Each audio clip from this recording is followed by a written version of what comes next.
Welcome to the Upside Podcast, where we help you get unstuck in your life and business by elevating your thinking and provoking meaningful change from the inside out. I'm your host, Teresa Flood. Thank you for tuning in today. And I have a question for you. When is the last time that you learned something new? Now, I don't just mean you listened to a podcast or you read a book and you heard something, you're like, that's an interesting fact. Or you were flipping on the news and you learned something that happened that's not what I mean by learning something new.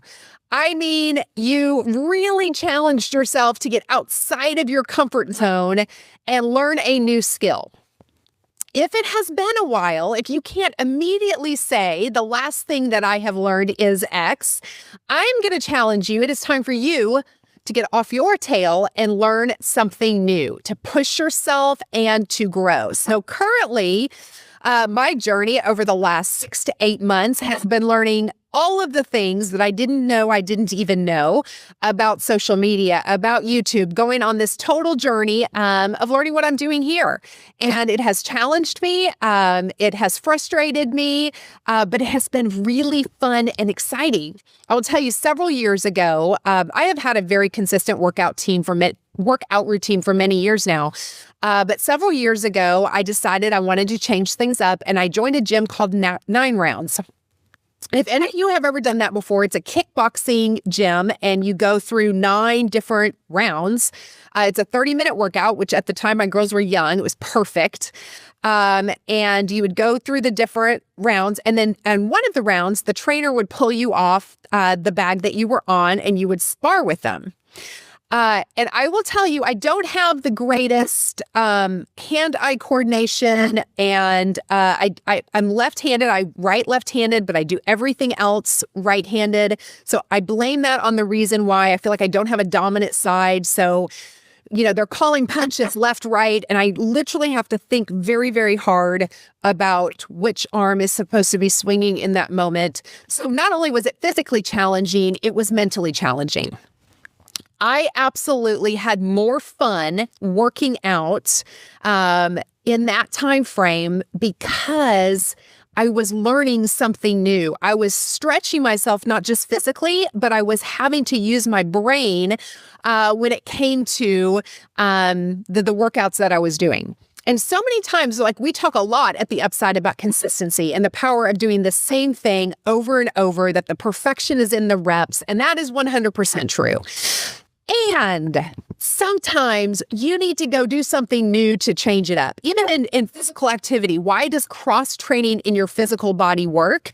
Because if you do the same thing every single day for 3 years, your muscles aren't challenged. They get stuck, if you will, and you need to go change it up. There's power in changing something up and learning something new. Now, I'm not saying you just blow up everything in life and everything needs to be new, but there is a beauty of cross-training, if you will, in your life, in your business. And when you cross-train in one area, it's actually going to affect you in others, meaning you go learn something new at the gym and challenge yourself there, it's going to cause you to be better in your business and vice versa. So when is the last time that you learned something completely new? So what will that do for you? Number one, it's going to prevent burnout by breaking your routine up a little bit. Some of you are bored. You're just bored. You're bored in different aspects of your life. Go learn something new. It's going to re-engage your brain, cause you to refocus. Even short bursts of new learning can reset your energy.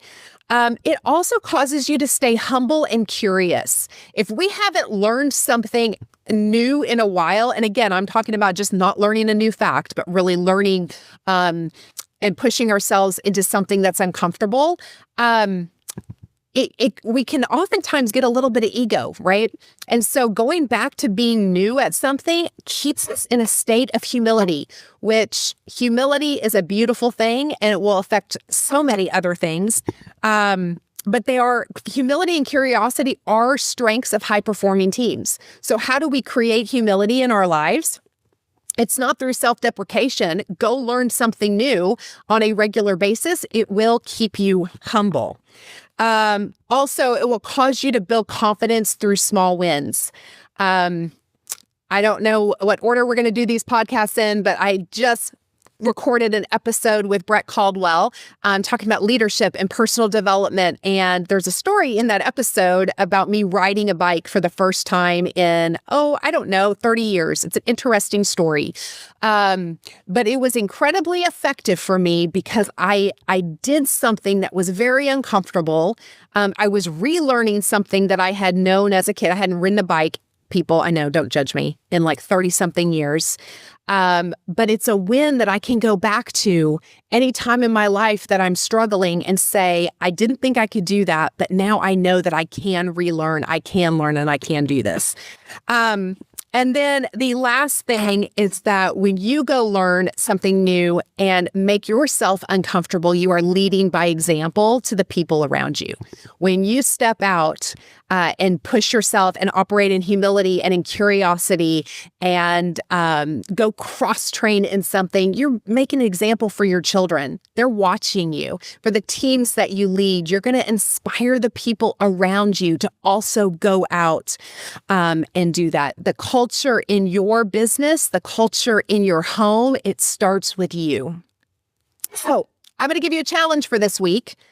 Is to choose something that you are going to go learn that stretches you. My daughter Jed is teaching herself to play the piano. Never mind that we paid for lessons for like an entire year. And she wasn't into it at the time, but she is now stretching herself and she's practicing and she is learning and she is growing. So what is it that you can do to cross-train in some area of your life or your business? It could be learning AI. Yep, you heard me. Some of us need to learn that. It could be public speaking, putting yourself out there on video. It could be journaling. It could be